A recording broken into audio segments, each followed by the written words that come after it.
Guys, in this video we are going to learn typecasting in C programming language. So without wasting any time, let's get started. तो guys, अपनी previous video में मैंने आप लोगों को go to statement के बारे में completely in detail theoretically और फिर उसके बाद practically Visual Studio Code में चल के अच्छे से समझाया था, जिसमें मैंने आपको बताया था कि go to statement को हम लोग as a jump statement भी कहते हैं। क्यों? क्योंकि go to का मतलब ही होता है go to, यानी वहां चले जाओ। जैसे कि मैंने यहाँ पे लेबल्स लिखे हैं और मैंने आप लिख दिया गो टू लेवल 3, तो मेरा जो कंपाइलर है वो गो टू लेवल 1 से होके सीधा गो टू लेवल 3 के पास चला जाएगा। तो इन डिटेल में आपको इतना नहीं बताऊंगा। अगर आपको वीडियो देखनी है तो डिस्क्रिप्शन में इस वीडियो का लिंक है, आप उस लिंक पे क्लिक करके उस वीडियो को बासानी देख सकते हैं। उस वीडियो को देखने के बाद अगर आपको कोई भी प्रॉब्लम है गो टू स्टेटमेंट के अंदर, तो उस वीडियो को देखने के बाद आपकी सारी प्रॉब्लम इजीली सॉल्व हो जाएंगी। तो चलिए गाइस, चलते हैं आज की वीडियो टॉपिक की तरफ, जो कि है typecasting in C programming language.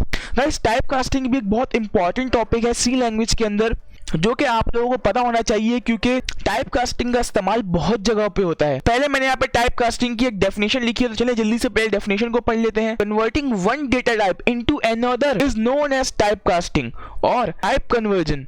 For example, if you want to store a long value into a simple integer, then you can typecast long into int. You can convert the values from one type to another explicitly using the cast operator as follow. यानी इस बात का simply मतलब यही है कि typecasting help करता है हमें एक डेटा टाइप से दूसरी डेटा टाइप में अपनी वैल्यू को ट्रांसफर करने के लिए। लेट्स सपोज अगर आपने दो इंटीजर्स को डिवाइड करवाया इन सी लैंग्वेज, अगर आपने दो इंटीजर्स को डिवाइड करवाया, लेट्स सपोज आपने 54 को डिवाइड करवाया 5 से, तो इसका आंसर जो हमारे पास आएगा वो 10.40000 आएगा। लेकिन इन सी लैंग्वेज अगर आप इसको 54 डिवाइड बाय 5 को करोगे तो वो हमें सिंपली आंसर में 10 रिटर्न करेगा। क्यों रिटर्न करेगा? क्योंकि 54 और 5 एक इंटीजर्स वैल्यू है, और अगर आप किसी दो इंटीजर वैल्यूज को सी लैंग्वेज के अंदर डिवाइड कराओगे, मल्टीप्लाई कराओगे, एक्स वाई जेड कोई भी मैथमेटिकल ऑपरेशन करवाओगे, तो वो आंसर में हमें इंटीजर ही रिटर्न करेगा। और अगर आप चाहते हो कि आपका आंसर जो है वो पॉइंट्स में आए, point mean floating point number में, तो आप क्या करोगे? इस प्रॉब्लम को सॉल्व करता है टाइपकास्टिंग। टाइपकास्टिंग की मदद से हम लोग अपने आंसर की डेटा टाइप कन्वर्ट कर सकते हैं दूसरी डेटा टाइप के अंदर। इसका मैंने यहाँ पे एक सिंटेक्स लिखा हुआ है, किसका सिंटेक्स ये कि टाइप नेम और फिर एक्सप्रेशन, यानी अगर आपको आंसर जो है वो फ्लोटिंग पॉइंट नंबर में चाहिए तो आप यहाँ पे टाइप नेम, यानी टाइप नेम के अंदर आप सिंपली यहाँ पे लिख दोगे फ्लोट, और फिर उसके बाद आप यहाँ पे अपनी एक्सप्रेशन लिख दोगे, जैसे 54 इज डिवाइडेड बाय 5। तो ये क्या करेगा? ये हमें आंसर रिटर्न करेगा फ्लोटिंग पॉइंट नंबर में 10.2 करके कुछ समथिंग, जो इसका आंसर है ये वो हमें रिटर्न करेगा। लेकिन अगर हम इसमें टाइपकास्टिंग लेट्स सपोज ना करें, मैं यहाँ पे फ्लोट ना करूं, मैं यहाँ पे सिंपली लिख दूंगा sum is equal to 54 divided by 5, तो ये क्या करेगा? ये मुझे इंटीजर वैल्यू रिटर्न कर देगा। क्यों? कि हमने 54 और 5 को इंटीजर में सपोज किया हुआ है, इसीलिए ये हमें आंसर भी इंटीजर में रिटर्न करेगा। लेकिन अगर हम चाहते हैं कि हमारा आंसर हमें फ्लोट में मिले, तो हमें यहाँ पर टाइपकास्टिंग का इस्तेमाल करते हुए अपनी टाइप की नेम लिखनी पड़ेगी। यहाँ पर अपनी एक्सप्रेशन से पहले एक राउंड ब्रैकेट बना के हमें लिखना होगा अपना टाइप नेम, जो डेटा टाइप के अंदर हम लोग इसे प्रिंट करवाना चाहते हैं। अब आगे चलते हैं। तो गाइस, यहाँ पे मैंने एक प्रोग्राम लिखा हुआ है सी लैंग्वेज का कि किस तरह से हम लोग टाइपकास्टिंग का कोड टाइप करते हैं सी लैंग्वेज के अंदर। तो गाइस, मैंने यहाँ पे लिखा हुआ है consider the following example where the cast operators cause the division of an integer variable by another to be performed as a floating point operation। इस बात का सिंपली मतलब यही है कि इस प्रोग्राम के अंदर हम लोग दो इंटीजर्स को डिवाइड करा के अपना आंसर फ्लोट में ला सकते हैं। तो जिस तरह से मैंने यहाँ पे लिखा हुआ है, मैंने पहले अपनी लाइब्रेरी इंक्लूड की, उसके बाद मैंने मेन मेथड बनाया, उसके अंदर मैंने दो इंटीजर वैल्यू सपोज कर ली। अब इंटीजर आप किसी भी वेरिएबल में सपोज कर सकते हो, आप सम में कर लो, काउंट में कर लो, इन दोनों का मतलब भी कोई भी वैल्यूज आप यहाँ पे लिख सकते हो। अब यहाँ पे नंबर ले सकते हो, अब यहाँ फॉर एग्जांपल कुछ भी ले सकते हो। मैंने यहाँ पे लिखा sum is equal to 17 and count is equal to 5। उसके बाद मैंने लिखा डबल मीन। डबल मीन मतलब पॉइंट में वैल्यूज। आप यहाँ पे फ्लोट भी लिख सकते हो, लेकिन डबल मीन का मतलब होता है पॉइंट में बहुत ज्यादा वैल्यूज। यानी फ्लोट में हम लोग पॉइंट के आगे सिंपली 4 to 5 टर्म्स लिख सकते हैं। यानी हम अगर मैं यहाँ पे फ्लोट लिखूंगा तो मुझे आंसर में 1 2 3 4 वैल्यूज मिलेंगी, लेकिन अगर मैं डबल मीन लिख दूंगा तो मुझे ज्यादा और क्लियरली अपना आंसर मिलेगा और ज्यादा पॉइंट्स में अपना आंसर मिलेगा। इस बात का मतलब सिंपली यही है, अगर मुझे बड़े पॉइंट वाले नंबर्स में आंसर चाहिए तो मैं सिंपली डबल मीन यूज करूंगा, लेकिन अगर मुझे स्मॉल पॉइंट्स वाले नंबर में वैल्यू चाहिए तो मैं सिंपली फ्लोट का भी यूज करूंगा। इसमें आप इतना घबराना नहीं है, आप सिंपली यहाँ पे फ्लोट भी लिख दोगे तो भी आपका आंसर आसानी से आ जाएगा। उसके बाद मैंने लिखा डबल मीन, उसके बाद मैंने मीन को डिक्लेयर किया कि मीन क्या है। मीन में मैंने लिखा कि सम डिवाइडेड बाय काउंट। अब अगर मैं यहाँ पे डबल नहीं लगाता तो क्या होता, ये मुझे आंसर में सीधा 3 रिटर्न करके दे देता। क्यों? क्योंकि 17 डिवाइडेड बाय 5 हमारे पास होता है 3.4 कुछ समथिंग, हमारे पास आंसर होता है फ्लोट में, लेकिन हमारा प्रोग्राम हमें सीधा इंटीजर में रिटर्न करके देगा। क्यों? क्योंकि हमने इसे एज अ इंटीजर वेरिएबल में सपोज किया है, इसलिए ये हमें आंसर 3 रिटर्न करके दे देगा। लेकिन अगर मुझे आंसर चाहिए पॉइंट में तो मैं यहाँ पे करूंगा टाइप कास्टिंग। मैंने टाइप कास्टिंग क्या की, जैसे कि मैंने आपको भी थोड़ी देर पहले इसका सिंटैक्स दिखाया है कि पहले हम लोग लिखते हैं राउंड ब्रेसेस के अंदर अपना डेटा टाइप, उसके बाद हम लोग आगे की अपनी एक्सप्रेशन लिखते हैं। इसीलिए मैंने आप लिखा कि डबल, कि मुझे आंसर चाहिए डबल में, चाहिए। और उसके बाद मैंने अपनी एक्सप्रेशन लिख ली। उसके बाद मैंने लिखा printf value of mean is percentage F. क्यों? क्योंकि मुझे पॉइंट्स वाले नंबर में प्रिंट कराना है, फ्लोटिंग पॉइंट नंबर में प्रिंट कराना है, इसलिए मैंने आप लिखा परसेंटेज एफ। अगर मैं डबल लिख के भी यहाँ पे परसेंटेज डी लगा देता तो क्या होता, इसका कोई फायदा ही नहीं होता, ये मुझे सिंपली इंटीजर में ही आंसर दे देता। इसलिए मुझे यहाँ पे करेक्ट कीवर्ड का यूज करना था, विच इज परसेंटेज एफ। अगर मैं परसेंटेज एफ का इस्तेमाल करूंगा तो मुझे आंसर पॉइंट्स में मिलेगा। उसके बाद मैं लिख दूंगा मीन, कि इस मीन के अंदर अरिथमेटिक ऑपरेशन सॉल्व हो रहा है, वो मुझे यहाँ पे प्रिंट करके दे दो।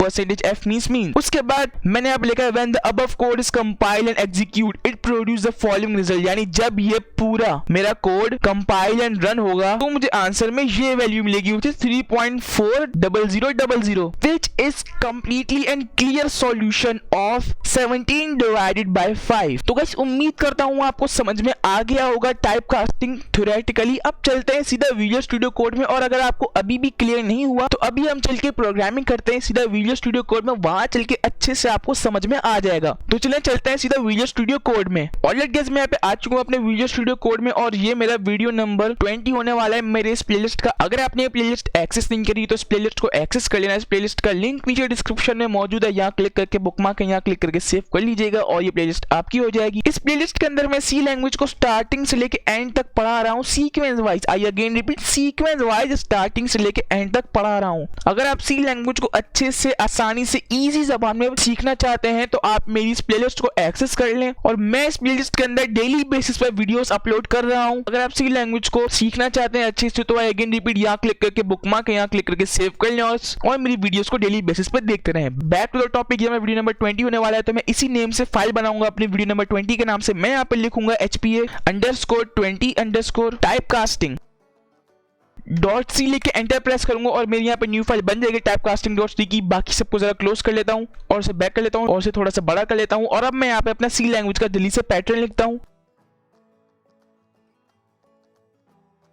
अब इसके बाद मैं जल्दी से टाइपकास्टिंग की हेडिंग बना लेता हूँ और जल्दी से यहाँ पे मैं एक प्रिंटफ लगाता हूँ और इसके अंदर मैं लिखता हूँ आई एम लर्निंग टाइपकास्टिंग। इसे सेव करते हैं और जल्दी से रन करके देखते हैं क्या मेरा प्रोग्राम अच्छे से कंपाइल एंड रन हो रहा है। तो देखिए गाइस, एज एक्सपेक्टेड से मुझे I am learning typecasting print करके दे दिया। इसका मतलब हमारा प्रोग्राम बिल्कुल ओके है। जल्दी से मैं यहाँ पर दो इंटीजर वैल्यूज सपोज करता हूँ, दो इंटीजर वैल्यूज मैं यहाँ पे सपोज करता हूँ int sum is equal to 5। मैं उसी कोड को यूटिलाइज करता हूँ जो कि मैंने आपको भी थोड़ी देर पहले सिखाया था। मैं यहाँ पे लिखता हूँ int sum is equal to 5 और मैं यहाँ पे लिखता हूँ int count is equal to 17। मैं सम को यहाँ पे 17 कर लेता हूँ और काउंट को मैं यहाँ पे 5 कर लेता हूँ। और अब मैं यहाँ पे आपको इजी करके समझाता हूँ कि मैं यहाँ पे लिखूं फ्लोट मीन। फ्लोट मीन लिखने के बाद मैं यहाँ पे लिखूं mean is equal to sum divided by count. अगर मैं ये लिखूंगा तो क्या होगा, अगर मैं ये लिखूंगा तो ये मुझे आंसर में इंटीजर रिटर्न करके दे देगा विच इज 3। लेकिन मैं चाहता हूं मुझे अपना आंसर जो है वो पॉइंट में मिले, जो उसका आंसर है 3.4000। अगर मैं चाहता हूं कि मुझे ये आंसर मिले तो मैं क्या करूंगा, मैं टाइपकास्टिंग की मदद लूंगा और मैं बोलूंगा यहाँ पे राउंड बेसिस बनाकर मैं यहाँ पे लिखूंगा फ्लोट कि जो आंसर मेरा इन दोनों को डिवाइड करके आएगा वो मुझे फ्लोट में चाहिए। अगर मैं यहाँ पे फ्लोट नहीं लिखूंगा तो ये मुझे सिंपली इंटीजर में रिटर्न करके दे देगा विच इज 3।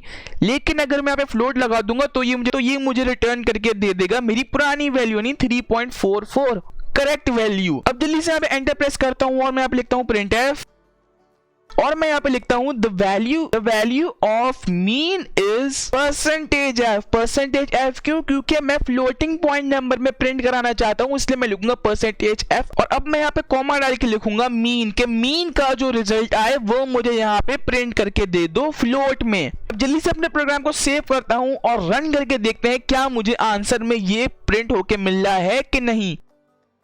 तो गाइस ये मुझे यहाँ पे एक एरर दे रहा है, क्या है कि मैंने यहाँ पे सेमीकोलन लगाया, मैं यहाँ पे सेमीकोलन लगाना भूल गया। सेमीकोलन लगाना मस्ट है, अगर आप ये नहीं लगाओगे तो आपके प्रोग्राम में एक एरर मिलेगा जो कि अभी मुझे मिला, तो सेमीकोलन लगाना ना भूलिएगा। अब जल्दी से रन करते हैं तो देखिए गाइस जैसे ही मुझे प्रिंट करके दे रहा है I am learning type casting the value of mean is 3.40000 जो कि हमारा करेक्ट आंसर है। लेकिन अगर मैं लेट सपोज यहाँ पे फ्लोट नहीं लगाऊं तो क्या होगा, मैं आपको दिखाता हूँ जल्दी से। अगर मैं यहाँ पे फ्लोट नहीं लगाऊं तो क्या होगा, ये देखिए ये मुझे 3 में प्रिंट करके दे रहा है। लेकिन अब आप बोलोगे यार ये मैं पॉइंट में आंसर रिटर्न कर रहा है, इसलिए दे रहा है क्योंकि मैंने यहाँ पे %f लगाया है। %f का मीन पॉइंट में ही आंसर दो, चाहे वो इंटीजर हो। अगर वो इंटीजर होगा तो क्या करेगा, अगर वो एक सिंपल वैल्यू होगी तो क्या करेगा, वो सिंपली पॉइंट लगा के 0000 प्रिंट करके दे देगा मुझे। इसलिए ये मुझे पॉइंट के साथ 3.00 प्रिंट करके दे रहा है। लेकिन पहले मैंने जब यहाँ पे फ्लोट लिखा था तो इससे मुझे दिया था 4, इसने 4 भी ऐड किया था, लेकिन ये 4 ऐड नहीं कर रहा। क्यों? क्योंकि पहले ये इंटीजर प्रिंट कर रहा है जो कि इसका आंसर है यहाँ से, उसके बाद देख रहा है कि मुझे प्रिंट करना है फ्लोटिंग पॉइंट नंबर में, उसके बाद ये पॉइंट के बाद 0 ऐड कर रहा है। लेकिन अगर मैं ऐसे %f को हटा के मैं यहाँ पे लगा दूं %d तो क्या होगा? जी हाँ, आपने बिल्कुल सही सोचा। मैं आपको 3 सेकंड देता हूँ, जल्दी से इस वीडियो को पॉज करें और नीचे कमेंट में बताएं क्या आंसर होगा। I am giving you only 3 second.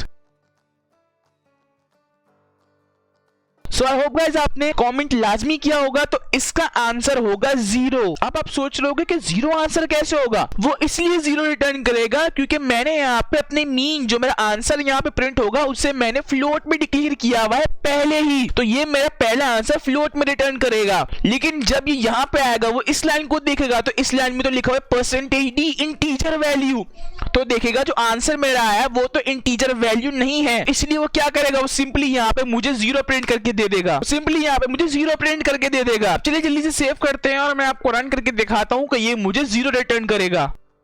तो देखिए ये मुझे 0 रिटर्न कर रहा है। अब जरा मैं इसे अच्छे से दिखाने के लिए जल्दी से यहाँ पे एक \n लगा लेता हूँ ताकि मुझे न्यू लाइन में प्रिंट होकर मिले मेरा आंसर। सेव करते हैं और रन करते हैं और मैं आपको दिखाता हूँ ये मुझे 0 रिटर्न करेगा। देखिए गाइस एज एक्सपेक्टेड ये मुझे प्रिंट करके दे रहा है I am learning type casting, उसके बाद ये मुझे प्रिंट करके दे रहा है the value of mean is 0। लेकिन अगर मैं यहाँ पे कर दूं %f और मैं यहाँ पे दोबारा से फ्लोट लिख दूं तो क्या होगा? जी हाँ, आपने बिल्कुल सही सोचा, ये दोबारा से मुझे यही वैल्यू प्रिंट करके दे देगा। तो देखिए गाइस ये मुझे दोबारा यही वैल्यू प्रिंट करके दे रहा है हमारी पुरानी वाली। तो गाइस ये होता है टाइप कास्टिंग।